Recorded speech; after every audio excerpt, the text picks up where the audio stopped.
దీనిపైన అన్ని విధాలుగా అన్వేషిస్తున్నాం, ఇన్వెస్టిగేషన్ చేస్తున్నాం. 12 టీములు వేశాం. జరిగిన విధానం కూడా చూస్తే చాలా కరుడు కట్టినటువంటి నేరస్తులు కూడా చేయని విధంగా ఈ హత్య చేసే పరిస్థితికి వచ్చారు. 53 చోట్ల కత్తిపోట్లు ఉన్నాయి. అంటే ఇది చూసిన తర్వాత ఈ రాష్ట్రంలో ఇలాంటి ఘోరమైన వ్యక్తులు కూడా ఉన్నారా అనిపిస్తుంది. ఏది ఏమైనా 12 టీంలు పనిచేస్తున్నాయి. వీరయ్య చౌదరి గారు మంచి నాయకుడు, సమర్థవంతమైన వ్యక్తి.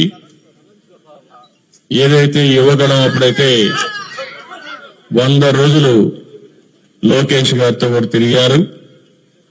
అదే సమయంలో అమరావతి రైతులు పాదయాత్రతో వచ్చినప్పుడు వాళ్ళకు అండగా నిలబడ్డాడు.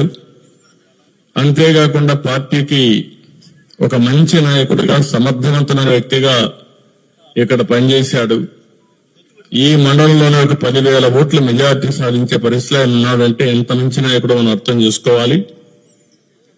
ఆయన ఎన్నికలప్పుడు నేను ఇక్కడ చూడడమే కాకుండా చీరాలు కూడా చూసుకోమంటే ఇక్కడ చీరాల 2 సమర్థవంతంగా చేసి 2 గెలిపించే పరిస్థితికి వచ్చారు. అలాంటి మంచి నాయకుడిని ఈరోజు కోల్పోవడం చాలా బాధేస్తుంది. అదే సమయంలో తెలుగుదేశం ప్రభుత్వంలో ఇలాంటి ఘోరాలు జరగడం చాలా జీర్ణించుకోలేకపోతున్నా. నేను ఒకటే హెచ్చరిస్తున్నా, ఇప్పటికే 12 టీంలు వేశాం. సీసీటీవీ కెమెరాల్లో ఉండే క్లూస్ కూడా తీసుకుంటున్నాం.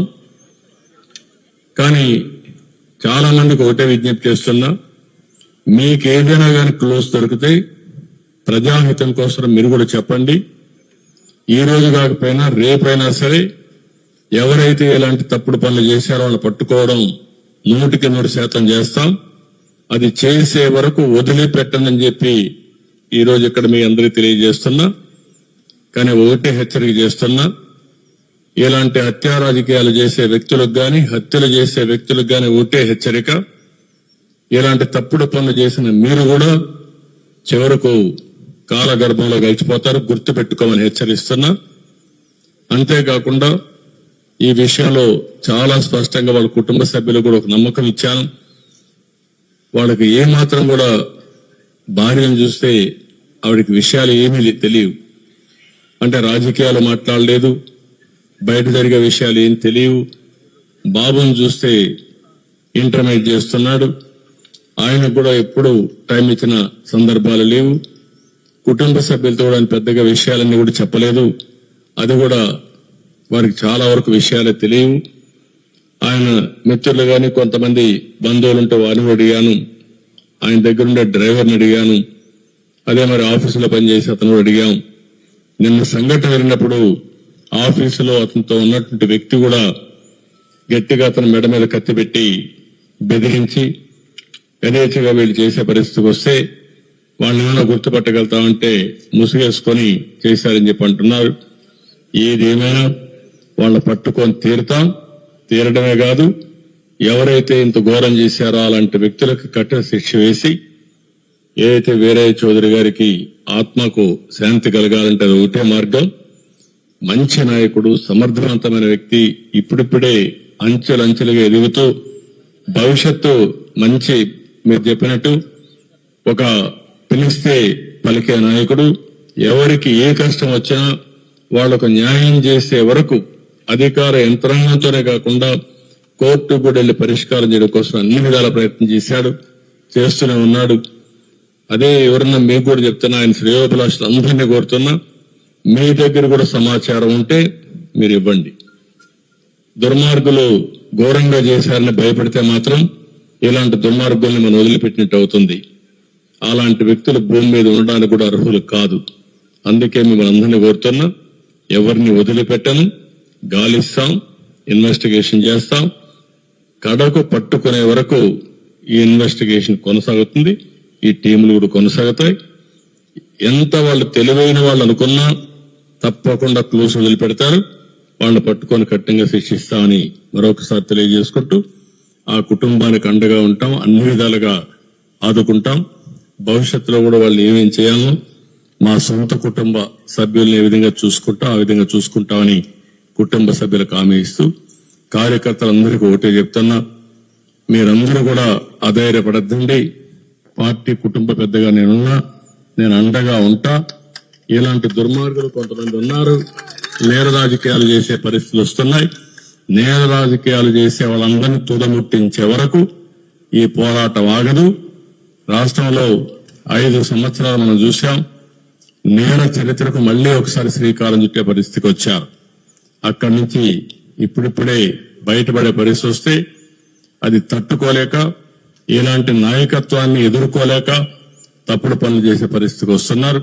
ఇది ఏదేమైనా కార్యకర్తలందరికీ విజ్ఞప్తి చేస్తున్నా, మీకు ఏ మాత్రం సమాచారం తెలిసినా ఎస్పీని కలవండి. ఇక్కడ చాలా కాన్ఫిడెన్షియల్ ఎంక్వైరీ చేస్తారు, చేసి మనకి న్యాయం చేస్తారు. ఆయనే కాదు, మన కార్యకర్తలే కాదు, మామూలు వ్యక్తులు కూడా విజ్ఞప్తి చేస్తున్నా. ఈ రాష్ట్రం నేరమయమైనటువంటి నేరస్తుల అడ్డాగా తయారు కాకూడదనుకుంటే మీరు కూడా సహకరించాలి. సహకరిస్తే ఇలాంటి వ్యక్తుల్ని ఏం చేయాలో చేసి చూపిస్తాం. విధానం ఉంటే మాట మాట్లాడుకోవచ్చు, న్యాయం కోసం పోరాడొచ్చు, అంటే బయట చెప్పొచ్చు. కానీ హత్యలు చేయడం అనేది నీచమైన పని, పరమ దుర్మార్గమైన పని. దీని మీద మళ్లీ హెచ్చరిక చేస్తున్నా, అప్పీల్ కూడా చేస్తున్నా మనలందరికీ. ఇవన్నీ చెప్పాల్సిన కోరుకుంటూ మళ్లీ మీడియా కూడా విజ్ఞప్తి చేస్తున్నా, మీకేదైనా క్లూస్ ఉంటే కూడా చెప్పండి. ఇది ఎట్టి పరిస్థితుల్లో ఛేదించే వరకు పోలీసు వ్యవస్థ నిద్రపోదు. వీళ్ళు పట్టుకొని శిక్షిస్తామని చెప్పి మరొకసారి హామీ ఇస్తూ అందరికీ నమస్కారాలు.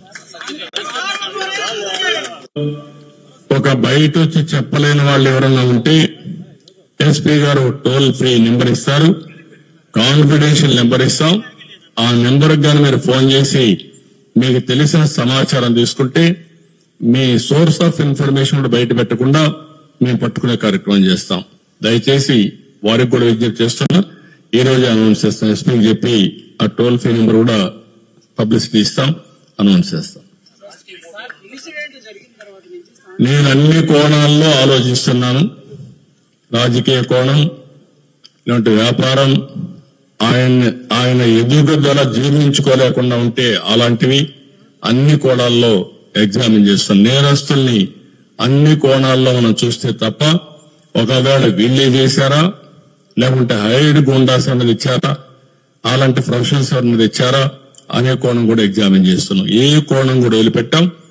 నేను ఒకటే చెప్తున్నా, చూశానంటే ఇక్కడ